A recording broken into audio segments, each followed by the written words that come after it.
Hi everyone, welcome back to another Monday story time with me, Beth.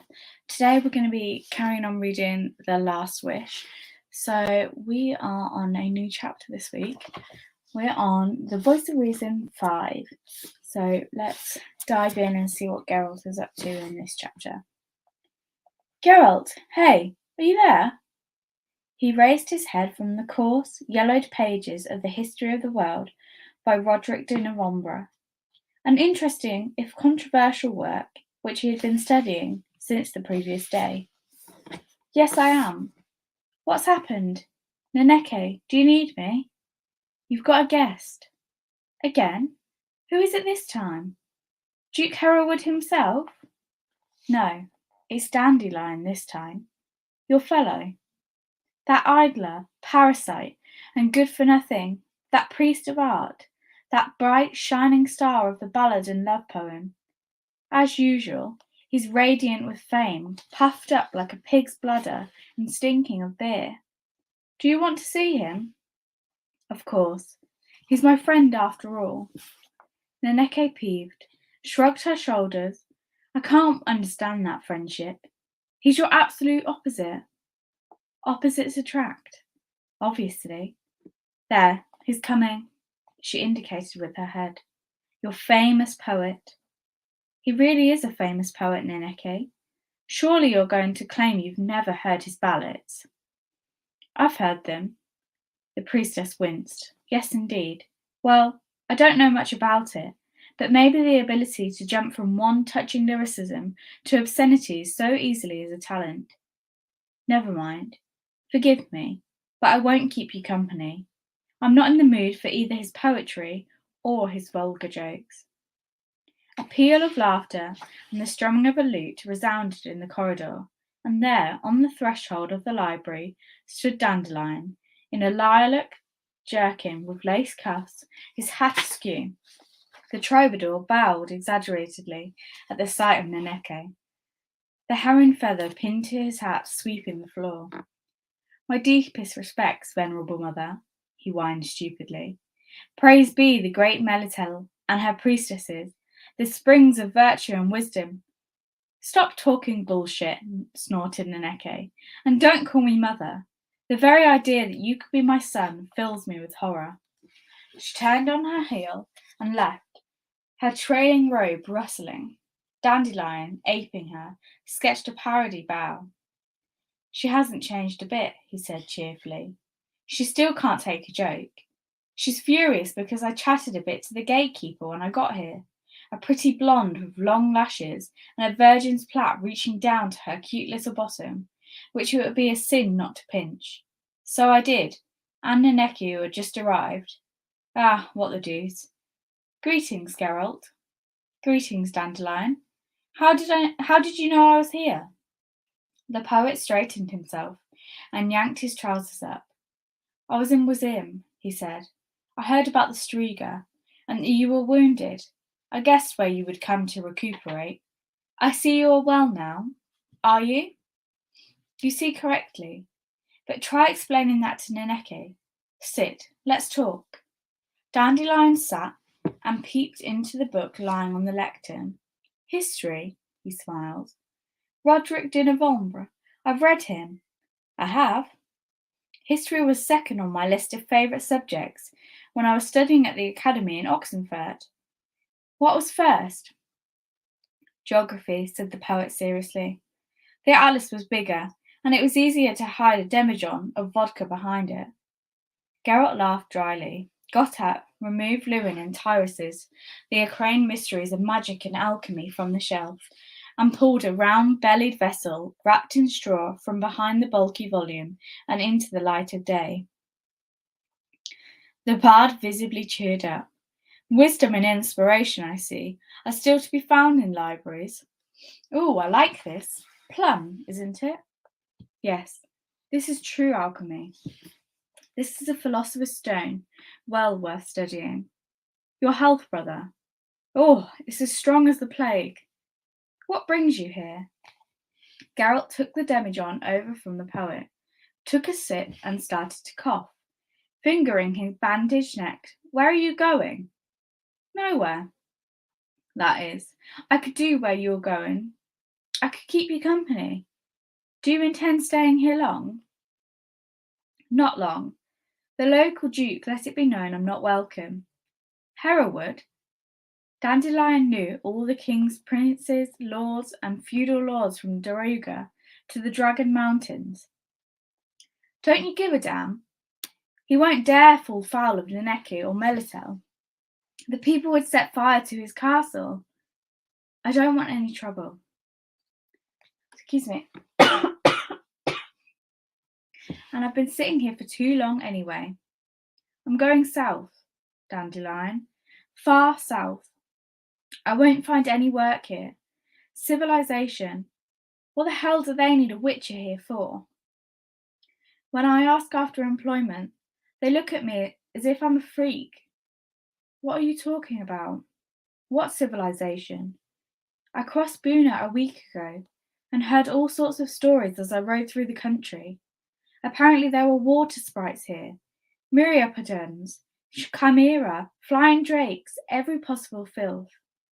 You should be up to your ears in work. Stories. Well, I've heard them too. Oh dear. Half of them are either made up or exaggerated.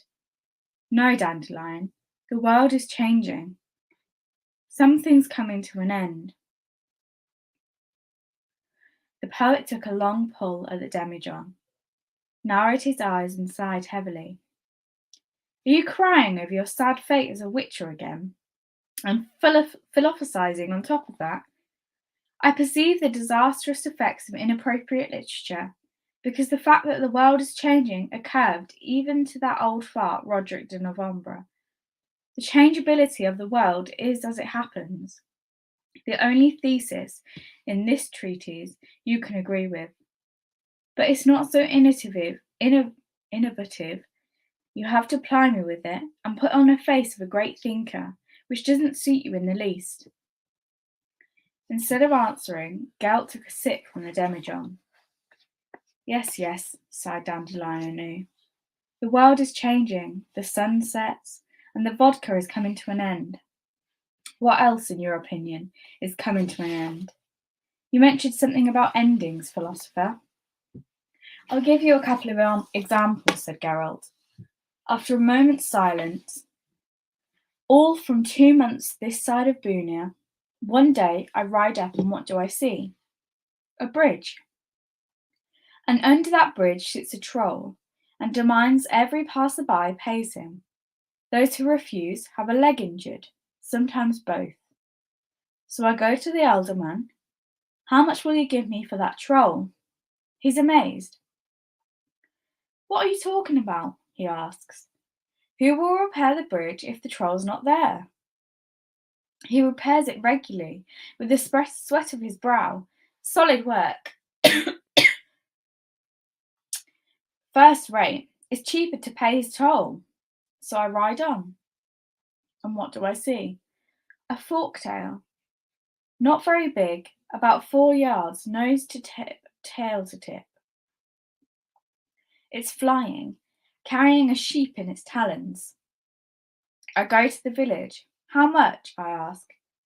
Will you pay me for the forktail? The peasants fall on their knees. No, they shout. It's our baron's youngest daughter's favourite dragon. If a scale falls from its back, the baron will burn our hamlet and skin us. I ride on, and I'm getting hungrier and hungrier. I ask around for work. Certainly it's there, but what work? To catch a rusalka for one man, a nymph for another, a dryad for a third. They've gone completely mad. The villagers are teeming with girls, but they want humanoids. Another asked me to kill a mecopteran and bring him a bone from its hand because, crushed and poured into a soup, it cures impotence. That's rubbish, interrupted Dandelion. I've tried it. It doesn't strengthen anything, and it makes the soup taste of old socks. But if people believe it and are inclined to pay, I'm not going to kill mecopterans, nor any other harmless creature. Then you'll go hungry. unless you change your line of work. To what? Whatever. Become a priest. You wouldn't be bad at it with all your scruples, your morality, your knowledge of people, and of everything. The fact you don't believe in any god shouldn't be a problem. I don't know many priests who do. Become a priest and stop feeling sorry for yourself. I'm not feeling sorry for myself. I'm stating the facts. Dandelion crossed his legs and examined his worn sole with interest. You remind me, Geralt, of an old fisherman who, towards the end of his life, discovers that fish sink and the breeze from the sea makes your bones ache. Be consistent. Talking and regretting won't get you anywhere. If I were to find that demand for poetry had come to an end, I'd hang up my lute and become a gardener. I'd grow roses. Nonsense. You're not capable of giving it up. Well, agreed the poet, still staring at his soul. Maybe not. But our professions differ somewhat. The demand for poetry and the sound of the lute strings will never decline. It's worse with your trade. You witches, after all, deprive yourselves of work, slowly but surely. The better and the more consciously you work, the less work there is for you. After all, your goal is a world without monsters, a world which is peaceful and safe, a world where witches are unnecessary. A paradox, isn't it? True. In the past, when unicorns still existed, there was quite a large group of girls who took care of their virtue in order to be able to hunt them. Do you remember? And the rat catchers with pipes. Everybody was fighting over their services, but they were finished off by alchemists and their effective poisons, and then domesticated ferrets and weasels. The little animals were cheaper, nicer, and didn't guzzle so much beer. Notice the analogy? I do. So use other people's experiences. The unicorn virgins, when they lost their jobs, immediately popped their cherry. Some, eager to make up for the years of sacrifice, became famous far and wide for their technique and zeal. The rat catchers, well, you'd better not copy them, because they, to a man, took to drink and went to the dogs. Well, now it looks as if the time's come for witches. You're reading Roderick de Novembre. As far as I remember, there are mentions of witches there, of the first ones, who started work some 300 years ago, in the days where the peasants used to go to reap the harvest in armed bands, when villages were surrounded by a triple stockade, when merchant caravans looked like the march of regular troops loaded with catapults. Because it was us, human beings, who were the intruders here. This land was ruled by dragons, manticores, griffins, amphibians, vampires and werewolves, strigas, kikimoras, chimera, and flying drakes, and this land had to be taken from them bit by bit. Every valley, every mountain pass, every forest and every meadow, and we didn't manage that without the invaluable help of witches. But those times have gone. Geralt, irrevocably gone. The Baron won't allow a forktail to be killed because it's the last draconoid for 1,000 miles, and no longer gives rise to fear, but rather to compassion and nostalgia for times past. The troll under the bridge gets on with people. He's not a monster used to frighten the children. He's a relic, a local attraction, and a useful one at that. And chimera, manticores, amphibians. They dwell in the virgin forests and in inaccessible mountains. So I was right. Something is coming to an end. Whether you like it or not, something's coming to an end. I don't like you mouthing banal platitudes. I don't like your expression when you do it. What's happening to you? I don't recognise you, Geralt. Ah, plague on it. Let's go south as soon as possible, to those wild countries. As soon as you've cut down a couple of monsters, your blues will disappear. And there's supposed to be a fair number of monsters down there. They say that when an old woman's tired of life, she goes alone and weaponless into the woods to collect brushwood. The consequences are guaranteed. You should go and settle there for good." "Maybe I should, but I won't." "Why? It's easier for a witcher to make money there." "Easier to make money?" Geralt took a sip from the demijohn. "But harder to spend it. And on top of that, they eat pearl barley and millet. The beer tastes like piss, the girls don't wash, and the mosquitoes bite." Dandelion chuckled loudly and rested his head against the bookshelf. "On the leather-bound volumes. Millet and mosquitoes. That reminds me of our first expedition together to the edge of the world. Do you remember? We met at the fete in Goulet, and you persuaded me. You persuaded me. You had to flee from Gullet as fast as your horse could carry you, because the girl you knocked up under the musician's podium had 4 sturdy brothers.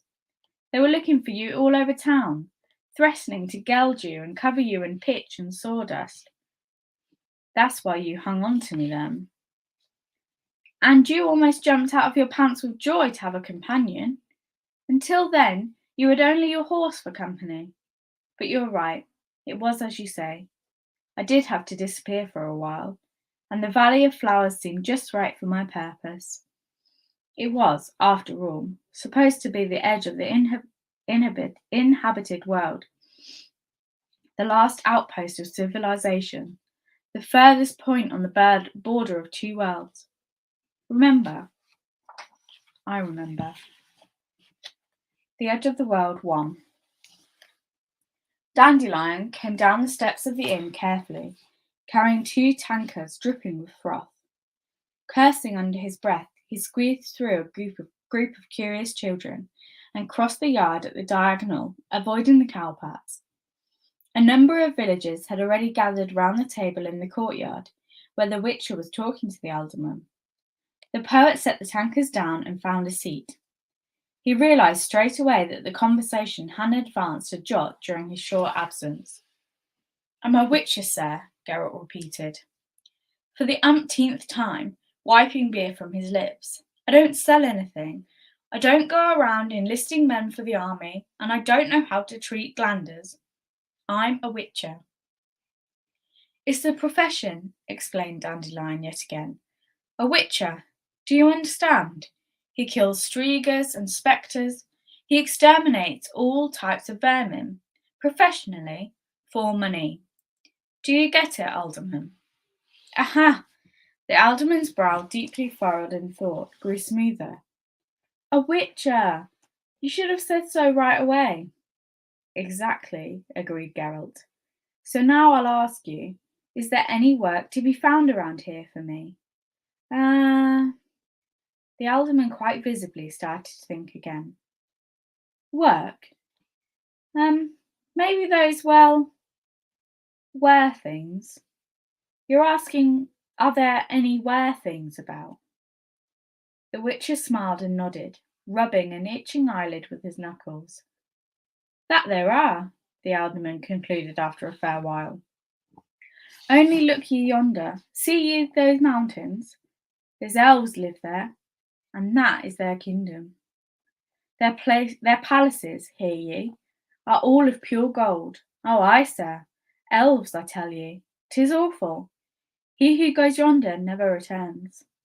"I thought so," said Geralt coldly, "which is precisely why I don't intend going there." Dandelion chuckled impotently. The alderman pondered a long while, just as Geralt had expected. "Aha!" he said at last. "Well, aye, but there are other were things here too. From the land of elves they come, to be sure. Oh, sir, there be many, many. 'Tis hard to count them all. But the worst, that be the bane. Am I right, my good men?" The good men came to life and besieged the table from all sides. "Bane," said one. "Aye, aye, 'tis true, what the alderman says. A pale virgin, she walks the cottages at daybreak, and the children, they die." "And imps," added another, a soldier from the watchtower. "They tangle up the horses' manes in the stables. And bats, there be bats here. And myropodons, you come up all in spots because of them."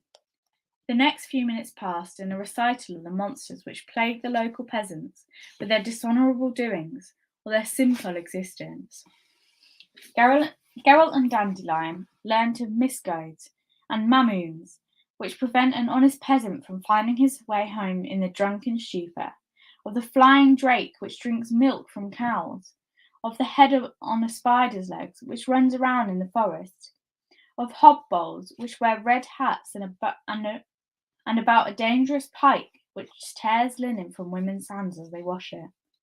And just wait, and just you wait, and it'll be at the women themselves.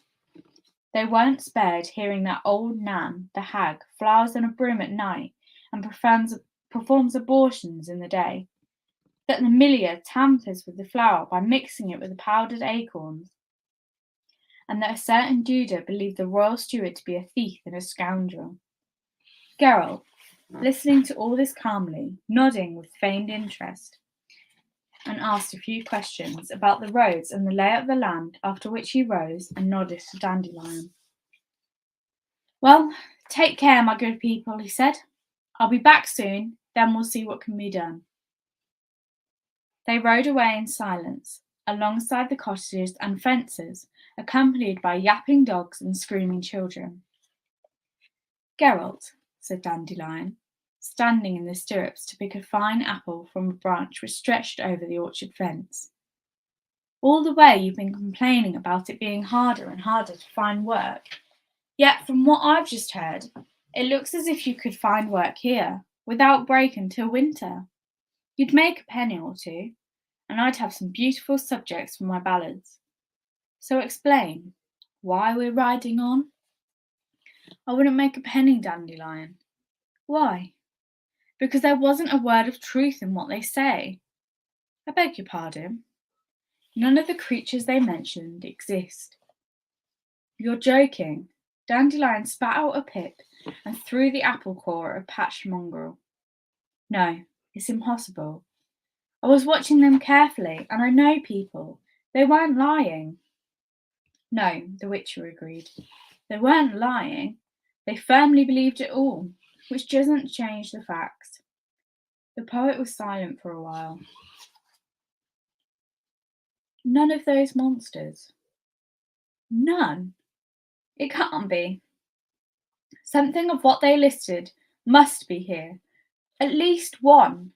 Admit it. All right, I admit it. One does exist for sure. Ha! What? A bat. They rode out beyond the last fences onto a highway between beds yellow with oilseed and cornfields rolling in the wind. Loaded carts travelled past them in the opposite direction. The bard pulled his leg over the saddlebow, rested his lute on his knees, and strummed nostalgic tunes, waving from time to time at the giggling, scantily clad girls wandering along the sides of the road, carrying rakes on their robust shoulders. Geralt, he said suddenly, but monsters do exist. Maybe not as many as before. Maybe they don't lurk behind every tree in the forest. But they are there. They exist. So how do you account for people inventing ones then? What's more, believing in what they invent. Eh, famous Witcher? Haven't you wondered why? I have, famous poet, and I know why. I'm curious. People, Geralt turned his head, like to invent monsters and monstrosities. Then they seem less monstrous themselves. When they get blind drunk, cheat, steal, beat their wives, starve an old woman, when they kill a trapped fox with an axe, or riddle the last existing unicorn with arrows. They like to think that the bane entering cottages at daybreak is more monstrous than they are. They feel better then. They find it easier to live. I'll remember that, said Dandelion, after a moment's silence. I'll find some rhymes and compose a ballad about it. Do, but don't expect a great applause. They rode slowly, but lost the last cottages of the hamlet from sight. Soon they had climbed the row of the forested hills. Ha! Dandelion halted his horse and looked around. Look, Gerald, isn't it beautiful here? Idyllic. Damn it, a feast for the eyes. The land sloped gently down to a mosaic of flat, even fields picked out in variously coloured crops. In the middle, round and regular like a leaf of a clover, sparkled the deep waters of 3 lakes, surrounded by dark strips of alder thickets. The horizon was traipsed by a misty blue line of mountains rising above the black, shapeless stretch of the forest. We're riding on, Dandelion. The road led straight towards the lakes, along the dikes and ponds hidden by alder trees and filled with quacking mallards, garganers, herons, and grebes. The richness of bird life was surprising alongside the signs of human activity. The dikes were well maintained and covered in fascines, while the sluice gates had been reinforced with stones and beams. The outlet boxes, which were not in the least rotten, trickled merrily with water. Canoes and jetties were visible in the reeds by the lakes, and bars and set nets and fish pots were poking out of the deep waters. Dandelion suddenly looked around. Someone's following us, he said, excited. In a cart. Incredible, scoffed the Witcher, without looking around. In a cart. And I thought the locals rode on bats. Do you know what? Growled the troubadour. The closer we get to the edge of the world, the sharper your wit. I dread to think what it will come to. They went riding fast, and the empty cart, drawn by 2 Perivold horses, quickly caught up with them. Whoa! The driver brought the horses to a halt, just behind them. He was wearing a sheepskin over his bare skin, and his hair reached down to his brows. The gods be praised, noble sirs. We too, replied Dandelion, familiar with the custom. Praise them. If we want to, murmured the Witcher. I call myself Netley, announced the carter. I was watching ye speak to the alderman at Upper Posada. I know ye to be the Witcher. Garrett let go of the reins and let his mare snort at the roadside nettles. I did hear, Netley continued, the alderman prattle ye stories. I marked your expression, and 'twas nae strange to me. In a long time now I've nae heard such balderdash and lies. Dandelion laughed. Garrett was looking at the peasant attentively, silently. Netley cleared his throat. Care ye nae to be hired for real? Proper work, sir? He asked. There'd be something I have for ye. And what is that? Netley didn't lower his eyes. It be nae good to speak of business on the road. Let us drive on to my home, to Lower Posada. There we will speak. Anyways, 'tis that way you be heading? Why are you so sure? As 'cause ye have nae other way here, and your horses' noses be turned in that direction, not their butts. Dandelion laughed again. What do you say to that, Geralt? Nothing, said the Witcher. It's not good to talk on the road. On our way then, honourable Netley.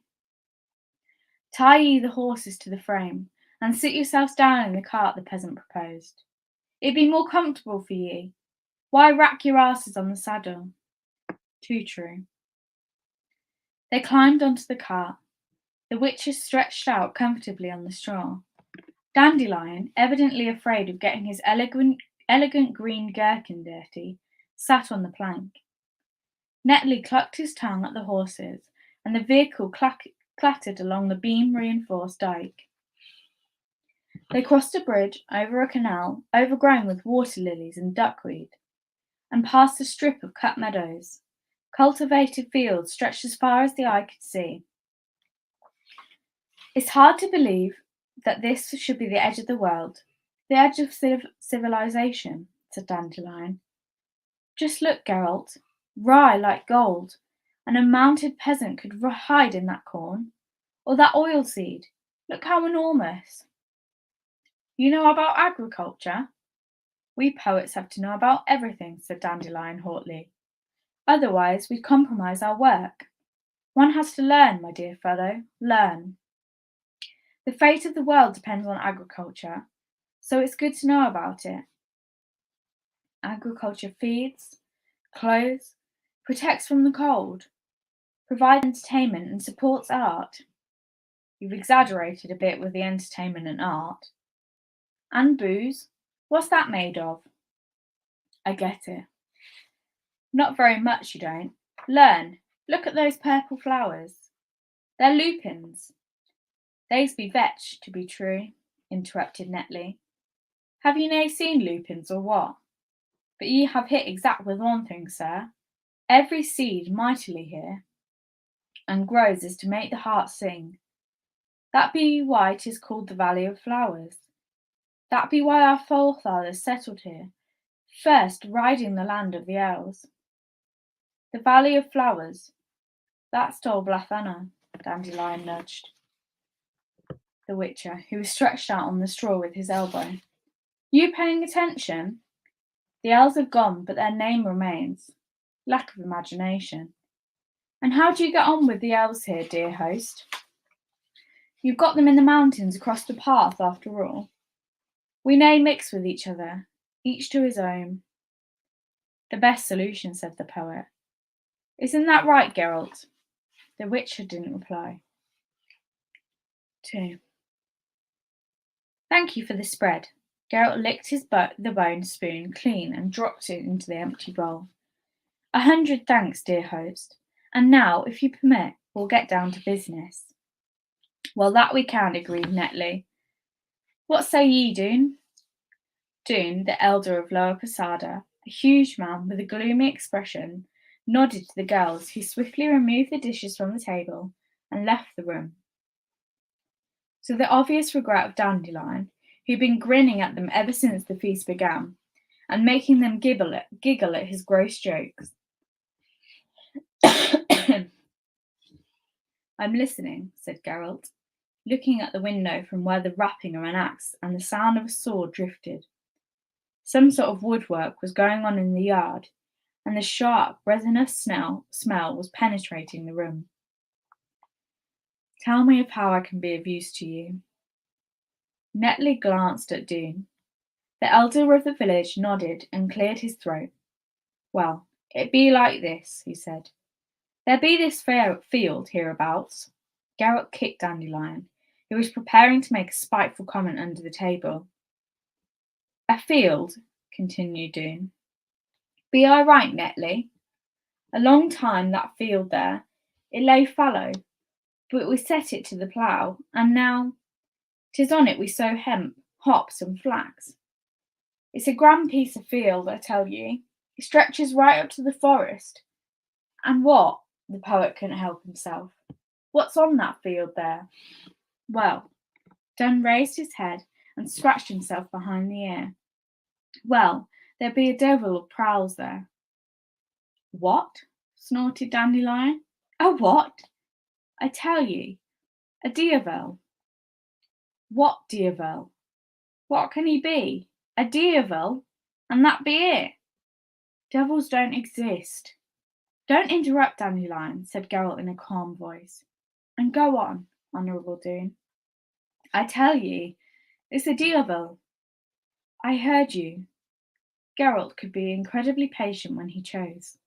Tell me, what does he look like? Where did he come from? How does he bother you? One thing at a time, if you please. Well, Doon raised his gnarled hand and started to count with great difficulty, folding his fingers over one at a time, one thing at a time. Forsooth, you be a wise man. Well, it be like this. He looks, sir, like a devil, from all the world like a devil. Where did he come from? Well, nowhere. Crash, bang, wallop, and there we have him, a devil. And bother us? Forsooth, he does nae bother us overly. There be times he even helps. Helps? Cackled Dandelion, trying to remove a fly from his beer. A devil.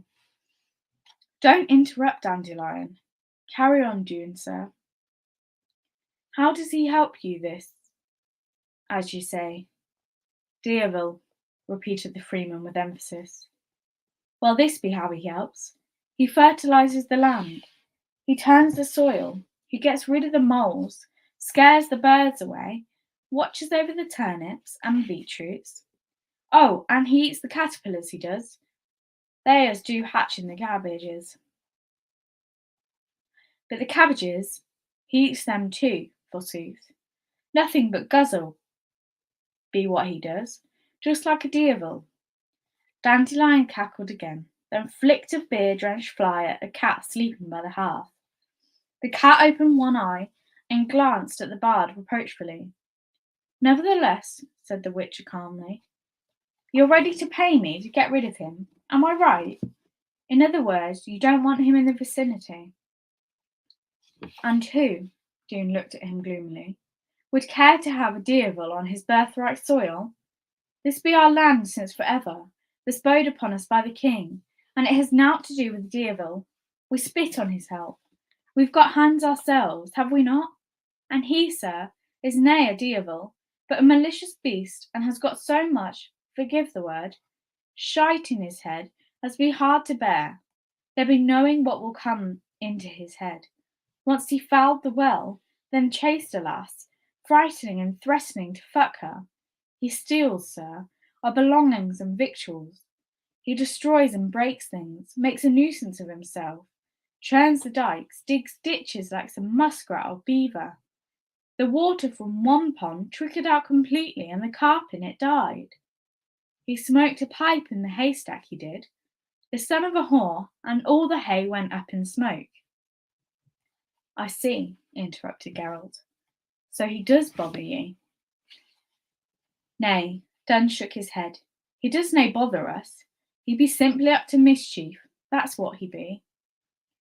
Dandelion turned to the window, muffling his laughter. The witcher kept silent. Aye, what be there to talk about, said Netley, who'd been silent until then. Ye be a witcher, nay? So do ye say something about this devil? It be work ye be looking for in Upper Sander. I heard so myself. So ye have work. We'll pay ye what needs be, but take note, we don't want ye killing the devil. No way.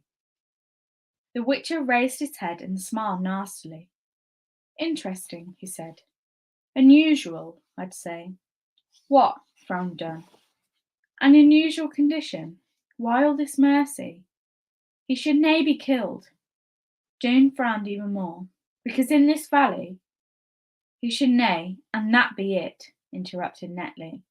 Only catch him, sir, or drive him off yon over the 7th mountain, and ye will nae be hard done when ye be paid. The witcher stayed silent, still smiling. Seal it, will ye? The deal? Asked Doone. First, I'd like to look at him, this devil of yours. The three men glanced at each other. It be your right, said Netley, then stood up. And your will. The devil, he do prowl the whole neighbourhood at night, but at day he dwells somewhere in the hemp, or among the old willows on the marshland. Ye can take a look at him there. We won't hasten ye. Ye be wanting rest, then rest as long as ye will. Ye will nae go wanting in comfort and food, as befits the custom of hospitality. Take care. Geralt Dandelion jolted up from his stool and looked out into the yard, at the freeman walking away from the cottage. I can't understand anything any more. A day hasn't gone by since our chat about imagined monsters, and you suddenly get yourself hired hunting devils. And everybody, except ignorant freemen, obviously, knows that devils are an invention. They're mythical creatures. What's this unexpected zeal of yours supposed to mean?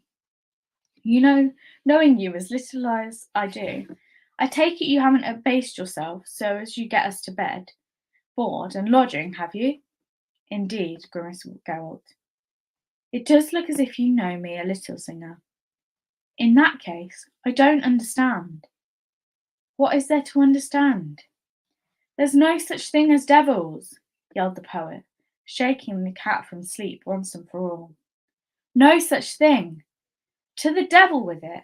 Devils don't exist. True, Geralt smiled. But Dandelion, I could never resist the temptation of having a look at something that doesn't exist. And that's where I'm going to leave it for today. So I hope you all have a great week, and I will see you next Monday where we carry on reading The Last Wish. See you later.